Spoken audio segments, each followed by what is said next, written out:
This video follows episode 17 and continues our post-Christmas holiday trip to the Outer Banks and concludes with a tour of the Biltmore Estate in Asheville, North Carolina on New Year's Eve.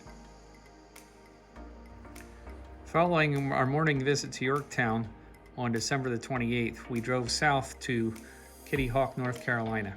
It was here on December 17th, 1903, when Orville and Wilbur Wright developed their flying machine, the Wright Flyer 1, and made the first controlled sustained flight of 120 feet in 12 seconds.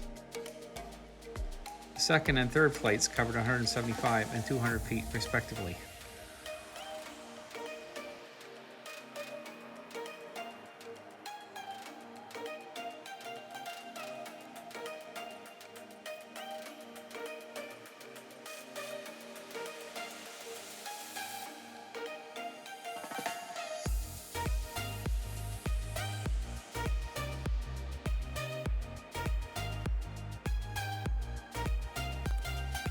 Following our visit to the Wright Brothers National Monument, we drove to the Outer Banks and Cape Hatteras National Seashore.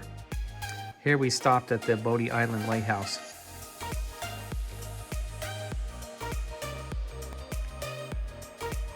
Then we found our camp spot in the Oregon Inlet and walked on the dunes and went to the ocean. After that, we went over to a fishing pier in Oregon Inlet and watched the sunset.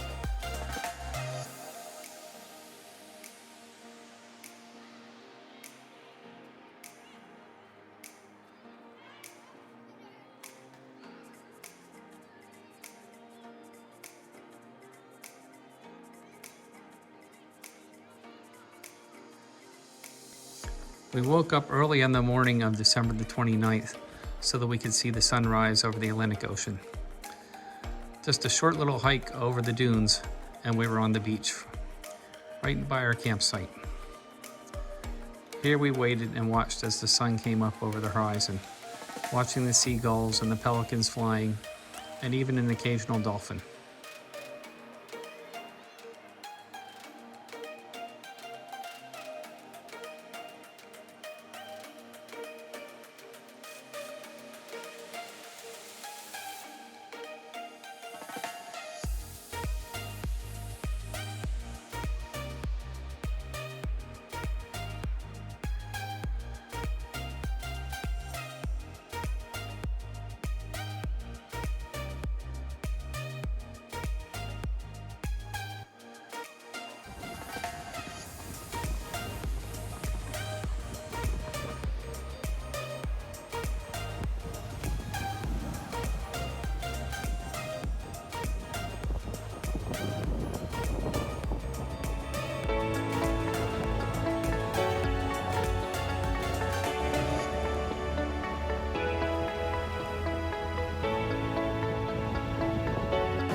After breaking camp, we then drove to the south end of the Cape Hatteras National Seashore and briefly visited the Cape Hatteras Lighthouse.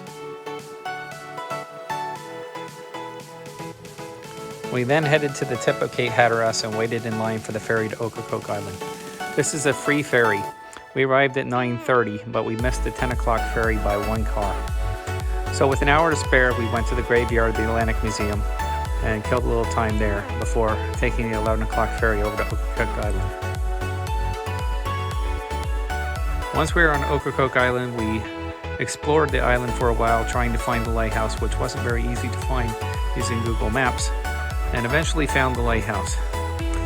Here we staged a picture of Brian standing next to the picket fence by the lighthouse in a similar pose to the one that was taken in 1994 on our first visit here.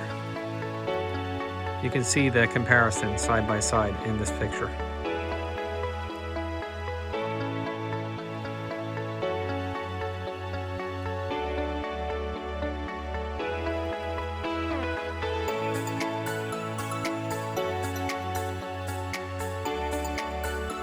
On the morning of December 30th, We woke to a foggy morning and we were disappointed that we weren't able to take a very good picture of the lighthouse in Currituck.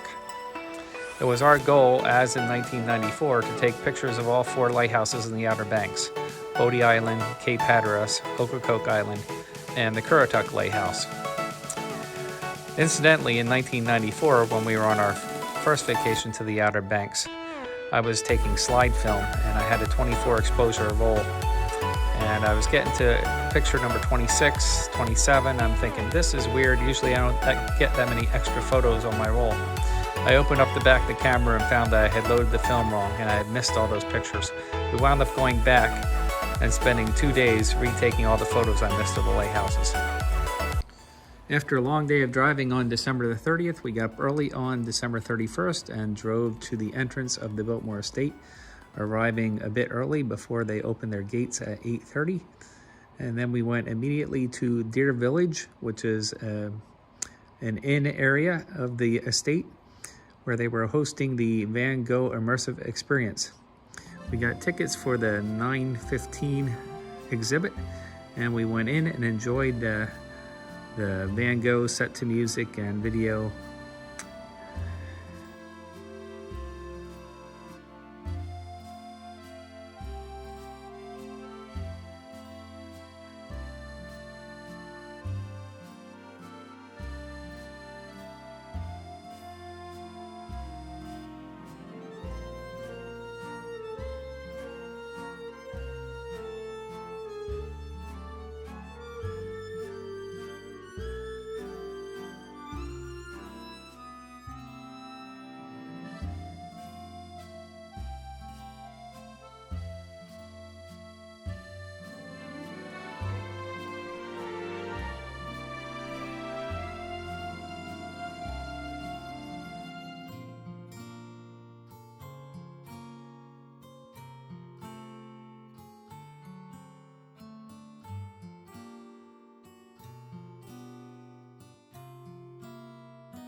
Then a little later in the morning, we went over to the Biltmore Estate and walked around the gardens and in the conservatory. It was a little bit overcast for the day, but it was still a nice day and not too cold. We had lunch there on the grounds, and then at 4:15 we get a tour of the mansion. The Biltmore Estate is a historic house that is a major tourist attraction in Asheville, North Carolina. The main residence was built for George Washington Vanderbilt between 1889 and 1895, and and it's the largest privately owned house in the United States at over 180,000 square feet. It even has a bowling alley, gymnasium, and indoor swimming pool. George Vanderbilt was the youngest son of William Henry Vanderbilt, an industrialist from the Gilded Age, who left a fortune of about $200 million. The bulk of this fortune was split between his two eldest sons, Cornelius and William K. Vanderbilt. George, being the youngest, was one of his father's favorites, but he only inherited $2 million. He inherited another $5 million when he turned 21, as well as the income from a $5 million trust fund. George liked to escape to the countryside here in Asheville, North Carolina, and he decided to build a mansion here. George was a collector of art. He also liked to have a lot of rare books, and he was a supporter of the arts and a philanthropist.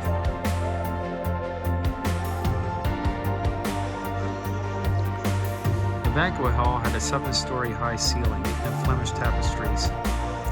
Guests of the Vanderbilts enjoyed elegant dinners that began promptly at 8 p.m. The highlight of a stay at Biltmore, the elaborate ceremonies featured up to 10 courses.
This library housed about 22,000 volumes of George Vanderbilt's books, ranging in subject from American to English fiction, world history, religion, philosophy, art, and architecture.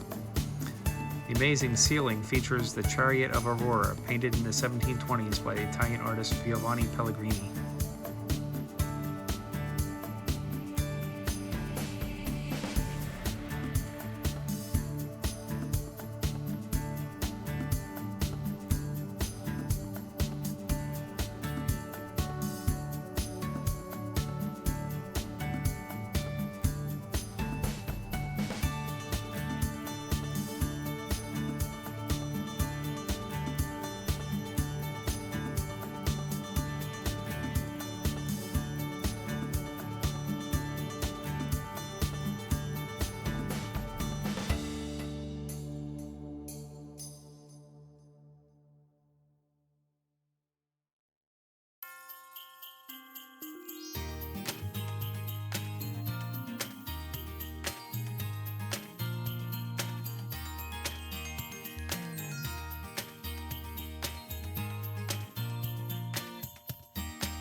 After our tour of the Biltmore, we went back over to Antler Village, where we had a 7:30 wine tasting and toasted the new year.